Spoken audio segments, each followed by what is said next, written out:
Hi everybody, welcome back to my channel. If you are new here, my name is KP, and if you are not new, hey girl, how you doing? So today, I know I asked you guys on Instagram and Twitter to send me DMs of like questions you had or like anonymous advice, and your girl got quite a few. So this will be a multiple part video. If I didn't answer your question yet, don't worry, honey bunny, I probably will.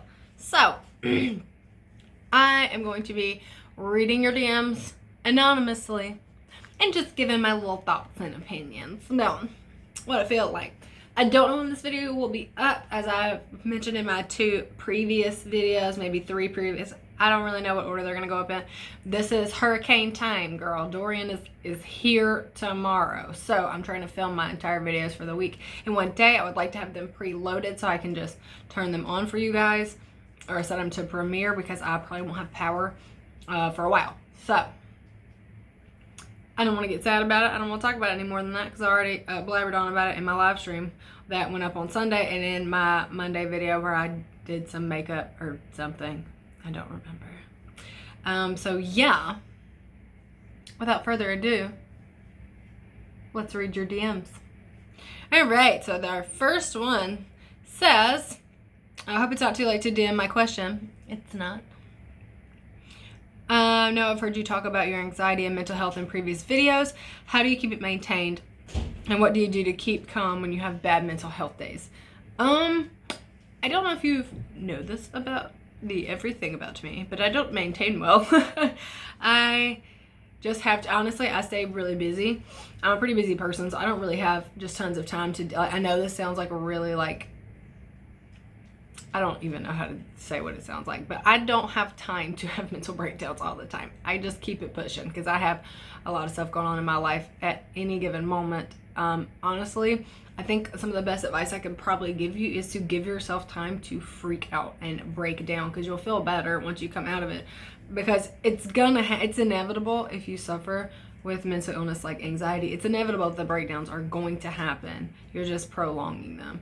So every now and then, I'm not saying you need to go cry in your closet every day, but every now and then you do need to break down. You need to just let that shit out. You're gonna have to break down so you can get it out. Just get it out. Find somebody that you can talk to about your feelings, like a good friend who doesn't judge you, and you can tell them all your crazy pants thoughts that go through your head, because if you are mentally ill, as I am, you got crazy pants thoughts that goes through your head all the time, and you need people to talk about that stuff with.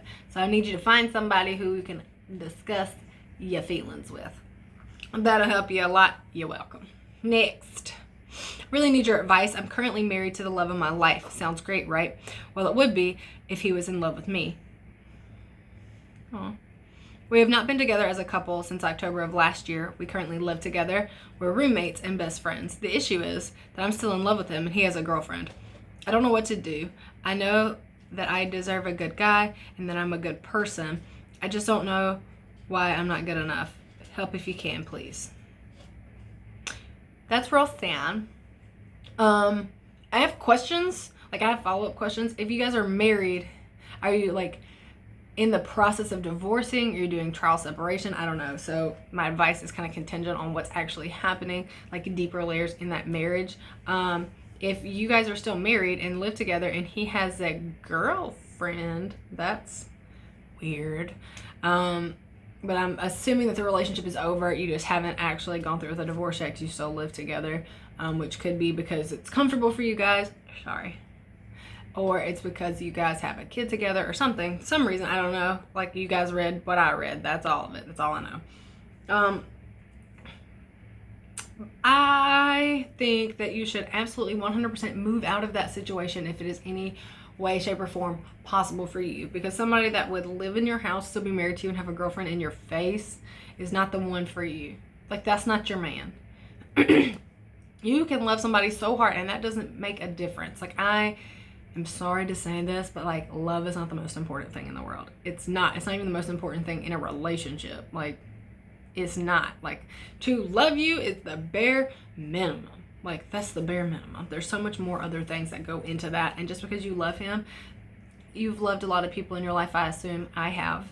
a lot of people might, and you don't die. You just move on. Don't let somebody treat you like that. Like, you need to get out of that situation. That's just my personal opinion. I hope you don't take offense to that, because I understand that what you're going through is really stressful and is bringing you a lot of pain, because that would be very painful. But at this point, you got to rip that fucking Band-Aid off. Get out. You need to find somebody that is good for you. This person is not your person. It's not. I'm sorry that you're in love with him. That's not your man. It's not your person. You need to go find somebody, anybody right now. Get out. Stay with a friend. Stay with a parent. Get out. Get out of that situation, because staying in it like you are now when you're still in love with someone who you're married to that is dating other people is a very horrible situation that you're in right now. Get out. That is my advice. That's what I would do personally if it was me. Get out of that situation. Go somewhere else. Go be happy. Like, this is not the only guy alive. Like, he's probably not even the best one. Like, go find you some better dudes. Like, that's my advice to you. Get out. Run for the fucking hills, okay? Sounds like a bad dude. Sorry, does. Okay, moving on. Oh, also, divorce. Get a divorce. And, if you want to really be petty and take it there, he shouldn't be having no girlfriend if you're still married. You could sue him. Like, you could divorce him for infidelity and take all his shit. Like, I'm not saying you have to do that. I'm just saying I would fucking do that. Moving on. Okay. My mother-in-law keeps asking us for money because she can't pay her rent, bills, and groceries, but refuses to ask her roommates for money and refuses to kick them out. My mother-in-law pays for everything for her roommates and the roommates' kids and whatever company they have come over. It's so frustrating because when we had to live with her during my first pregnancy, she kicked us out multiple times, and we were actually paying her and buying all the groceries. How should we handle this? Because we can't keep paying for a whole other household and our own. Stop talking to her. Like, I know it sounds awful. Like, I love my mom and my mother-in-law, and I love them to death, but you can't let other people suck you fucking dry. If she doesn't want to, she's an adult. She's a grown woman. She knows that what she's doing sucks, and she may just have some like emotional ties to these roommates, and she feels like she owes them something. That's a good possibility. She may feel like she has to do this for these people because they have nothing, or maybe they have tons of stuff, and she just wants to feel like she's nurturing someone or taking care of someone. I understand that feeling. I do. That's why I have 900 dogs. It's because I like children and cats, and I like to take care of things. Like, I like to be the mommy.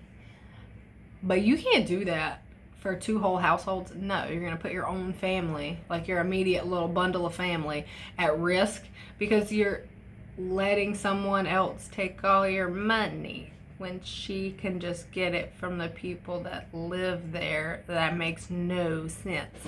I would just look in her fucking eyeballs and say, no. Can you help me out with some groceries? No. Sorry, I can't. Can you help me out with groceries? No. Can't do it. I'm sorry. It'd be different if she was like homeless and actually needed help, but it's a situation that she has created for herself. And you don't have to fund somebody else like that. She clearly has the means to take care of herself because she has roommates that she could get money from to pay for these things. And they're using them. They live there. No, if she wants to keep paying for all their stuff and letting everyone use her, that's on her, girl. That's not on you. Stop it. Cut that shit off right now. Cut it off. She will either stop talking to you, which is a possibility, and you're going to have to accept that, or she'll just get over it and grow up and stop letting people use her and in turn around and using you. No. Cut that bitch off. Psh, psh, psh. She got to go. You can love her all day long, but that does not mean you have to give her all your fucking money. No. She can ask her roommates. Moving on. I've been following you for like 2 years now, and I love you. Just say, honest, okay. Sorry, let me get to the question. This is just nice things. Me and my significant other have been together for 4 years. We are a blended family. We have a daughter together and my son from a previous marriage. There's constant drama between me and my ex over my son, and my significant other always gets in the middle of it somehow. what's been weighing on our relationship, and I just found out he was cyber cheating. He claims he never physically cheated, but I'm still devastated. Do you think a relationship can heal from something like this? I've never felt so betrayed. Any advice would be great. Thanks. That depends on who you are as a person. Like, if that's something that you can forgive, if you think, okay, well, he didn't physically cheat on me, sorry, so it's forgivable, that's up to you. Like, I don't know the ins and outs of your relationship. I don't know if that's something that's happened before. I don't know what those messages said, you know? Maybe it's something you guys can recover from. That's very possible. People recover from that stuff all the time, like, and move past it. If you can. Not everyone can, not because relationships can't do that, because not every person, not every individual can forgive and move on from something like that. It breaks a part of you that you may not be able to put back together. And maybe somebody else can, and they can move on and just power through and say, whatever, it's fine, it's okay, and then move on about their relationship. Not everybody can do that, girl. So that's you. Like, can you move on from that? Can you? Like, I don't know.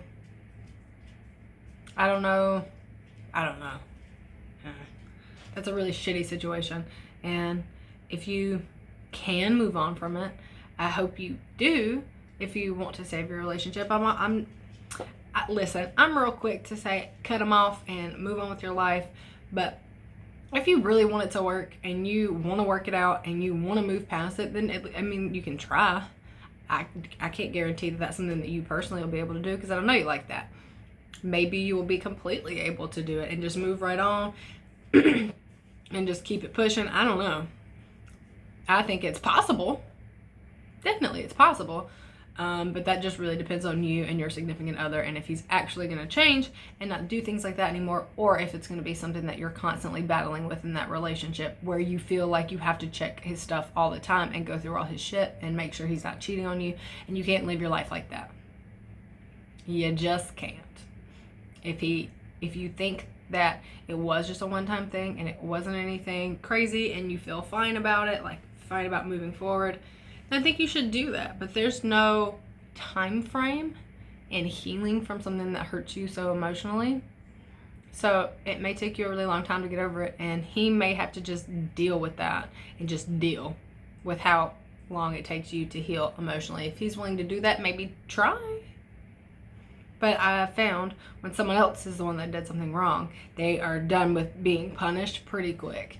And if you're not done punishing him, then I don't know.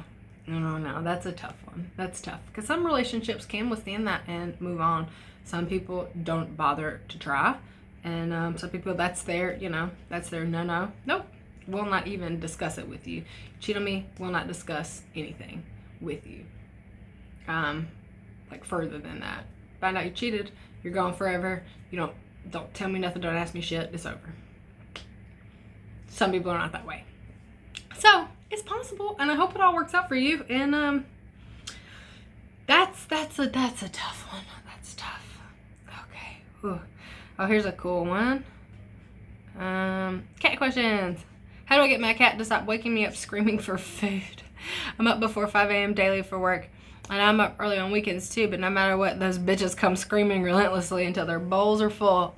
I don't fucking know how to help you. My cats do the same shit. I just they're not on a feeding schedule because they don't overeat. They're not like super overweight cats. If you have cats that overeat and typically are super overweight, you do have to portion control them. My cats don't have that issue, so I just make sure their bowls are full all the time. And they leave me the fuck alone. That's the only thing I've been able to do, is I just make sure that both of their bowls are full of food, and they'll eat whatever they want to, because they don't sit there and just pig out and make themselves nauseous and eat constantly. But a lot of animals, like my dogs, do that, so I can't leave their food out all the time. I just have to maintain a schedule of, this is when I feed you at this time, because they'll know, and I think that can help you. But in general, cats are just dicks, and they're probably gonna keep doing that because they're cats are dicks. So that is it for this video, you guys. I hope you enjoyed me telling you what to do with your life. But there's going to be a part 2 of this, because I do have a lot more that I wanted to read. I just don't want to do a bajillion year long video like I did say previously.